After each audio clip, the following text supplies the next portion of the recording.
আসসালামু আলাইকুম দর্শক বন্ধু, সবাই কেমন আছো?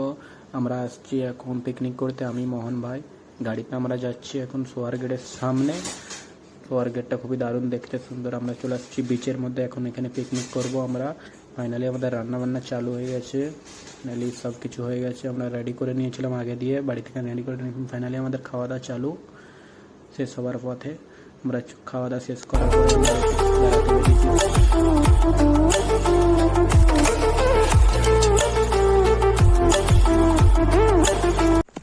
সালামু আলাইকুম মোহন ভাই, কেমন আছো ভাই? ওয়ালাইকুম সালাম। দর্শক বন্ধুরা সবাই কেমন আছেন? কোথায় আসছেন ভাই এখন এত রাতে? আসছি সাগর পাড়ে, সোহার সাগর পাড়। এটা ওমান সোহার সাগর পাড়ে আমরা আসছি। এখন বাজে রাত 3টে বাংলাদেশ টাইম, রাত 3টা 4টা এরকম হবে। এরকম বাজছে, বুঝতে পারছো বন্ধু? এখন আমরা দুজন মিলে ঘুরছি বিন্দাস, কোনো ভয় নেই।